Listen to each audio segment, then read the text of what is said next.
looming dangers of climate change.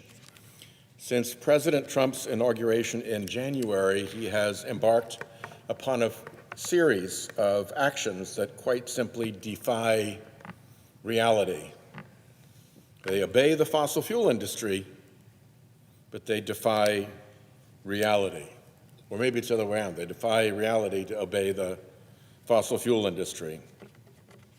On his very first day in office, he issued an executive order declaring that wind energy and solar energy are not energy. This defies even the dictionary, and it ignores the fact that humans have been harnessing wind and solar power since well before we started combusting fossil fuels. In March, Trump's EPA administrator announced his intention to undo the agency's finding that carbon pollution endangers human health and welfare, despite the fact that the harms and costs associated with climate change become more evident every day. In May, Jeff Clark, who runs the Office of Information and Regulatory Affairs at OMB, part of the OMB fossil fuel stooge platoon, best known for his involvement in crooked Keystone Cops' efforts to overturn the 2020 election, issued a memo directing agencies to stop using the social cost of carbon in agency decision-making. Again, despite the fact that we know that carbon pollution costs the government and the public money, lots of money. Now we hear that Trump's EPA is readying to rescind a rule limiting carbon pollution from certain fossil fuel-fired power plants on the pretense that emissions from these plants do not significantly contribute to climate change, despite the fact that the carbon pollution from fossil fuel-fired U.S. power plants is greater than all the carbon pollution from all but 6 countries in the world. It's a major contributor. Put simply, in Trump's world, facts don't matter, and the truth is whatever his fossil fuel donors say it is. And now this fossil fuel influence operation has actually infiltrated its way into government, and it is effecting the fossil fuel industry's desires from inside. This would be a sorry enough state of affairs by itself. A president of the United States who ignores facts and lives in a phony alternate reality of a polluting industry's making. But it gets worse when others modulate their own worldviews and actions to rely less on facts, on the immutable laws of nature and economics, and instead on nonsensical utterances about climate change and wacko energy policy. Take our Fed chair, Jerome Powell. After admitting to Senator Tina Smith on the Senate Banking Committee in February that climate change would make it impossible to get insurance and therefore impossible to get mortgages in certain coastal and wildfire-exposed regions of the country, he fell into line behind Trumpian denialism. 3 days before Trump's inauguration, he pulled the Fed out of an international network of central banks that researches climate-related financial and economic risks. The European Central Bank and the central banks of China, Canada, Mexico, Japan, the UK, and more than 80 other countries are members. But not us. Not anymore. Then in May, the Fed pressured an international banking supervision organization to disband its task force overseeing climate risk. Thankfully, the other central banks refused. Last, the Fed dissolved its own climate risk working groups. Can't have those anymore, not when our polluter-funded dear leader says it's all a hoax. Or take Daniel Yergin, Peter Orszag, and Atul Arya, three people who should know better. They waited barely a month after Trump's inauguration before publishing a 5,000-word manifesto in Foreign Affairs in defense of what they call energy pragmatism. What is energy pragmatism, you might ask? Basically, it's a Trump-friendly and factually challenged theory that transitioning to green energy is too complicated and expensive, so we may as well resolve ourselves to using fossil fuels for a long, long time to come. Despite its 5,000-word length and despite its inclusion of a section entitled "It's the Economy," this piece never mentioned the massive costs and systemic economic risks already looming from climate change. Quite an omission, literally only one side of the case. Which brings me back to the social cost of carbon. There was a time when Republicans were the great champions of cost-benefit analysis. Ronald Reagan was the first to mandate its use in the regulatory process. Obviously far from perfect, it does make sense to have a monetary estimate of the costs and benefits associated with a particular regulatory action. That is the social cost of carbon. It calculates the climate-related costs from adding an additional ton of carbon dioxide to the atmosphere, or alternatively, the benefits from removing or eliminating a ton of carbon pollution. The social cost of carbon is not a new concept. Economists have been using it for decades.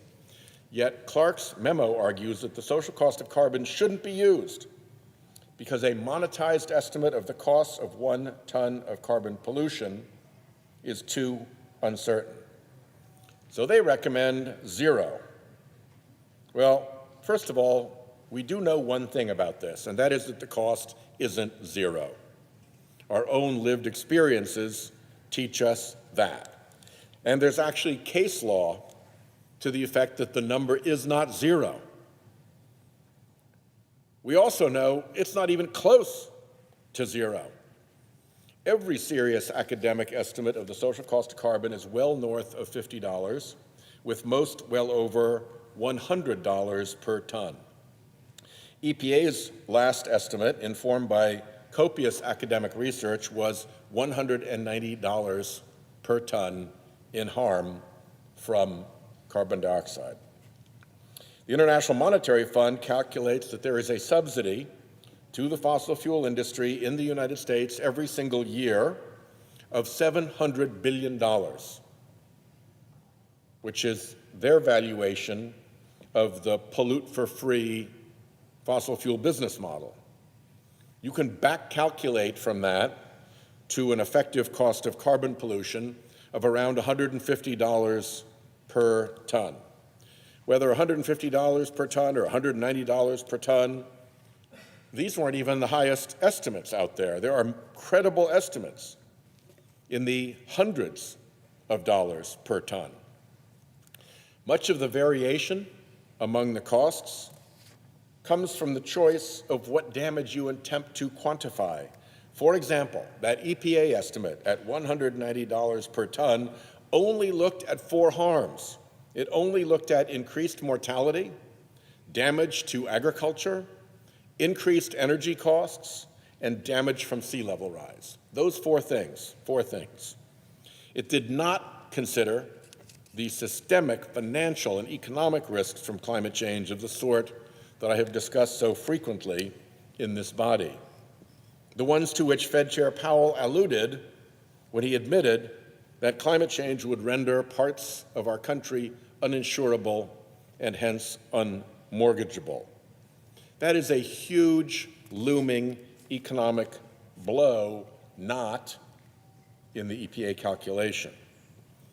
In other words, almost all estimates of the social cost of carbon are underestimates because they do not attempt to quantify all climate-related costs and damages.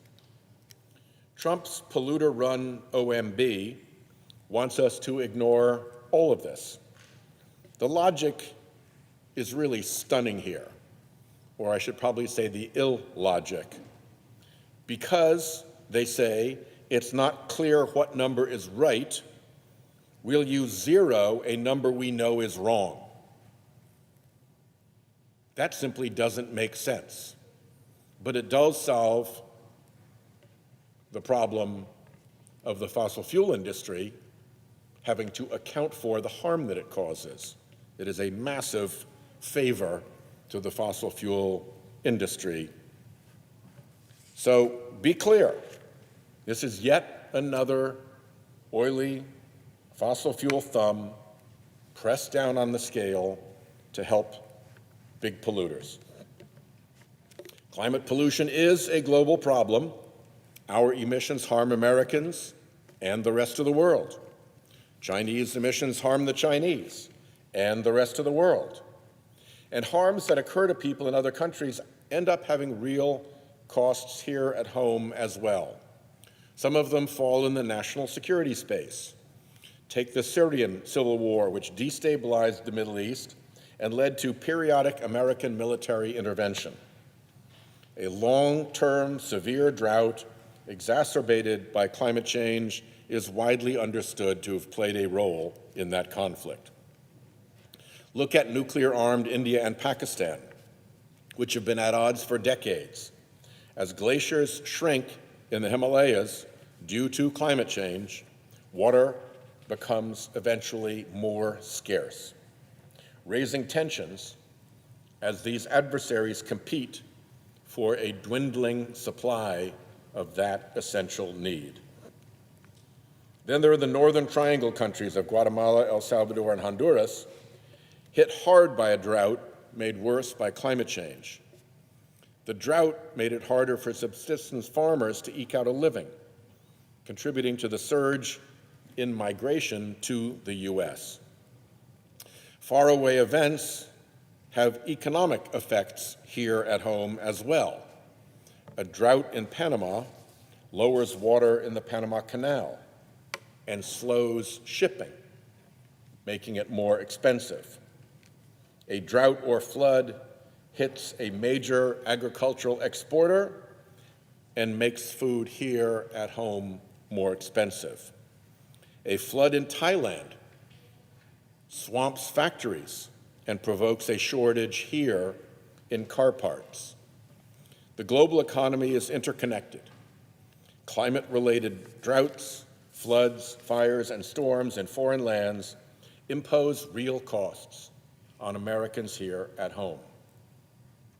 The legions of bootlickers who orbit around Trump remind me of the legend of King Canute. King Canute, like President Trump today, was surrounded by hordes of flattering courtiers. Unlike President Trump, King Canute was displeased by his courtiers' relentless flattery that he was all-powerful. So, to give his courtiers a lesson, King Canute set his throne by the sea edge and commanded the incoming tide to halt so as not to wet his feet.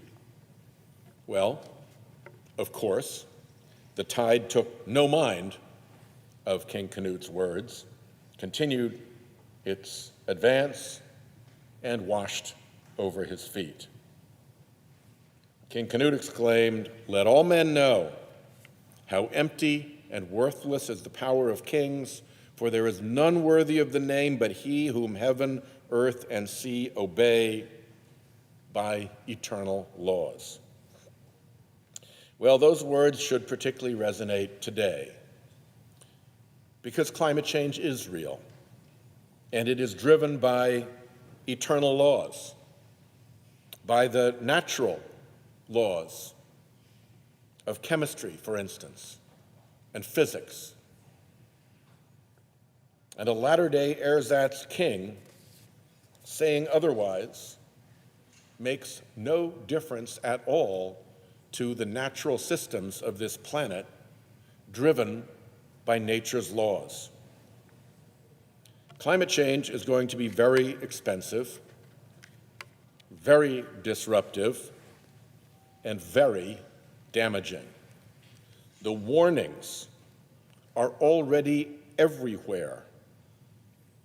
And Florida's insurance crisis is a preview of coming attractions for all America's coastal communities. I won't dwell in this speech on that list of warnings. I spoke over and over about the many different agencies and experts, from insurance industry CEOs to insurance industry board members to the chairman of the Federal Reserve to the chief economist of Freddie Mac to the Economist magazine to the International Financial Stability Board, and on and on and on. It is over and over the same warning.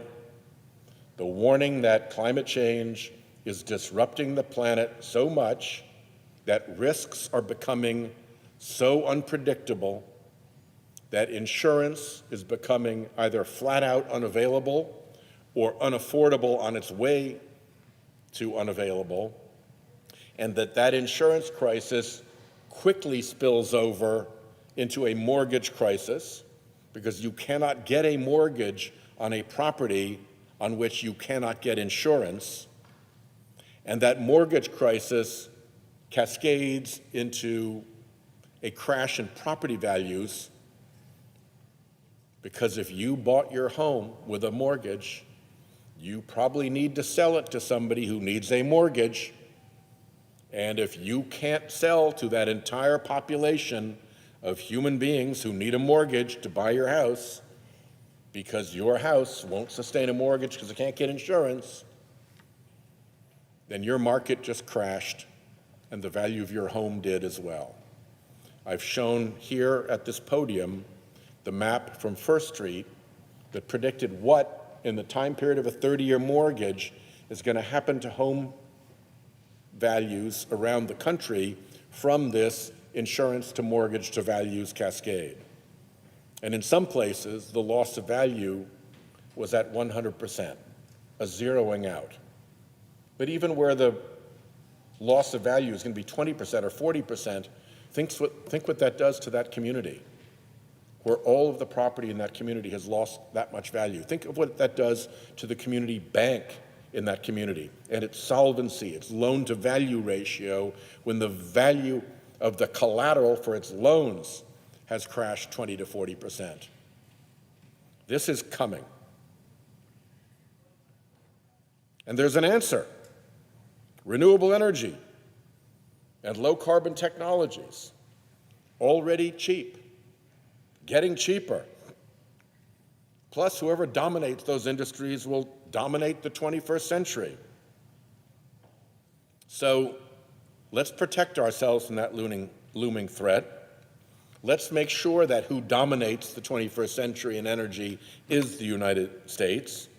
Let's not give away America's position in that competition to our foreign rivals just to humor a corrupt political influence effort here at home.